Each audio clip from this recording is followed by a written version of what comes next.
Breaking news at 6 with two Portland neighborhoods rattled, one by a deadly assault and another when gunshots ring out. Plus, how did two special needs students end up stranded by their school bus 7 miles from home? They just felt like the whole entire situation was a little bit terrifying. Then it's the tax you might forget to pay. I don't really know exactly what it goes to, but I do like that we're supporting the arts.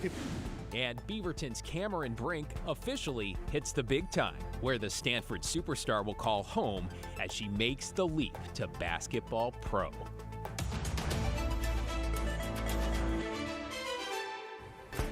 Well, thanks so much for joining us. I'm David Molko. Breaking now at 6, 2 people are dead after 2 separate and violent incidents this afternoon in the city of Portland. In the Kearns neighborhood, a man was found dead after witnesses saw 2 people fighting outside an apartment complex. Joe Ranieri has the update in just a moment.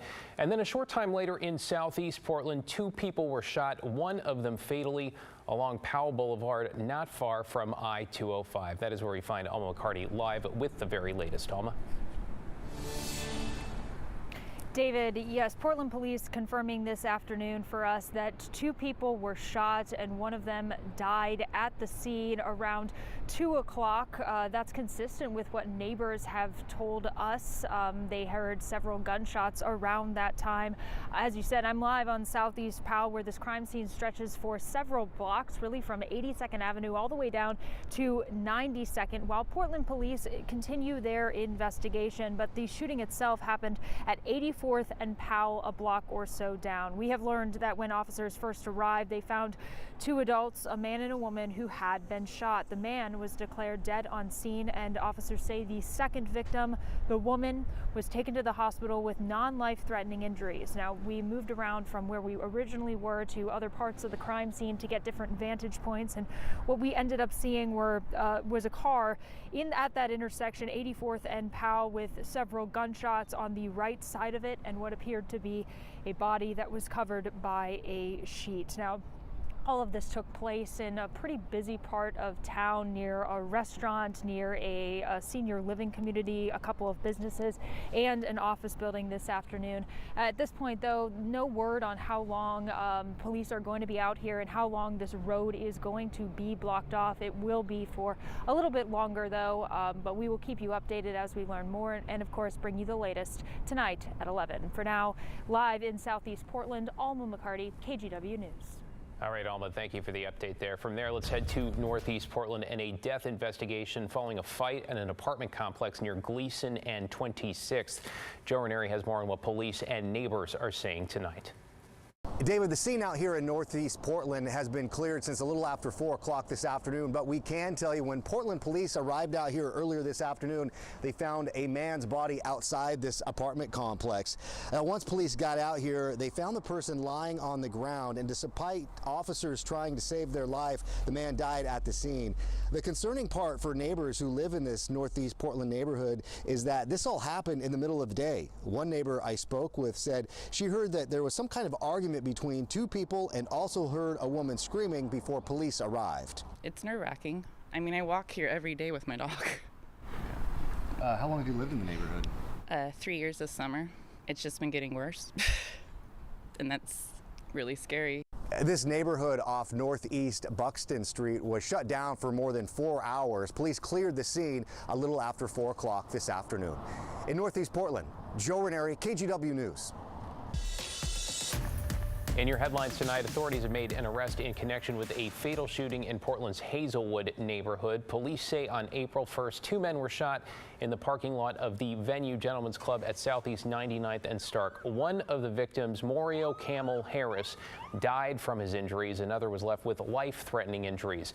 Authorities say the suspected shooter, Demaria Harris, was arrested Friday in Vancouver. He is charged with murder and attempted murder and is in the Clark County Jail awaiting extradition.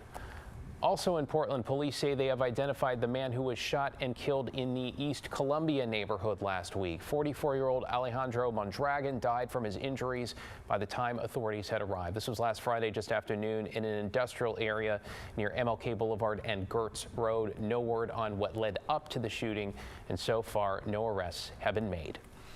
Intel's campus in Hillsborough was the site of a protest today calling for a ceasefire in Gaza. It was part of protests around the country in solidarity with Palestinians.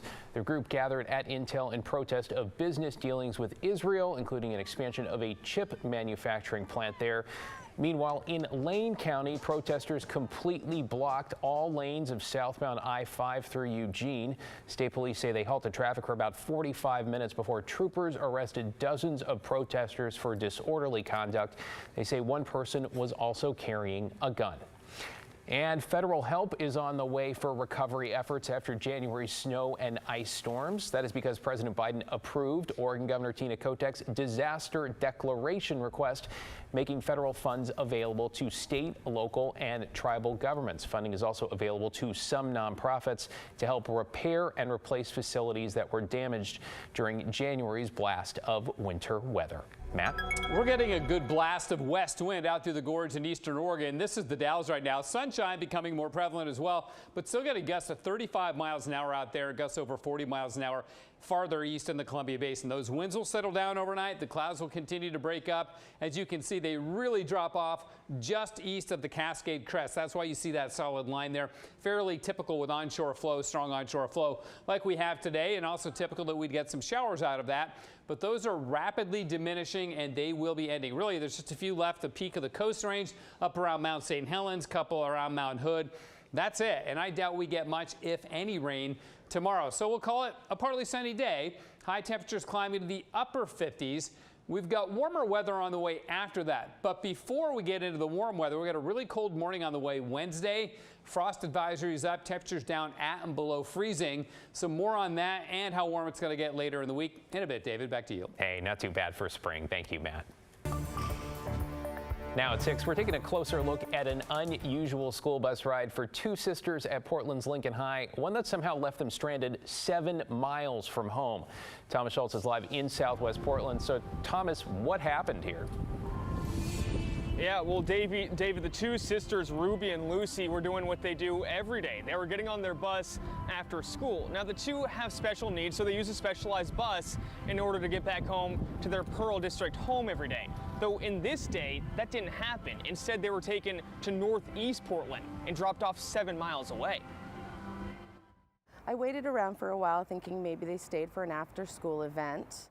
Emily Day is the mom of Ruby and Lucy Day, a couple of Lincoln high schoolers. The two have special needs and take a specialized bus home each day. Though days before spring break, that ride went awry. They got on what they thought was still their regular route, and it took them all the way to 92nd and Gleason. All the way across town, instead of to the Pearl District where they live. They just felt like the whole entire situation was a little bit terrifying, you know? The two don't have cell phones, so they walked 10 blocks to a Burgerville to ask for directions. From there, the duo boarded a TriMet bus to a MAX train, then hopped on a streetcar before finally reaching their neighborhood, a mile from school, an hour and a half later. It makes me feel very scared. It makes me worry that something could have happened to them. Scared, worried, and determined to find out what happened. So Day contacted Portland Public Schools. They weren't quite sure what happened. And it was days before they had an answer. Day says she was told the bus route changed, though neither she nor her girls were notified. I think that they need to be communicating bus routes more effectively. And on that mid-March day, she says there was a substitute driver who district officials told her was assigned to take one boy across town. That was astounding. I mean, 2 blonde girls boarding the bus when one boy is supposed to be on that bus. She says the driver only checked with dispatch to see if the right kids boarded after dropping off Ruby and Lucy. A Portland Public spokesperson says the substitute driver is a contractor, not a PPS employee. And in a statement, she says Portland Public deeply regrets what happened, though they want to reassure families too. The mistake doesn't reflect the work their transportation does on a daily basis. Still, I just want to make sure that no other kids get taken so far away from home, especially kids with special needs.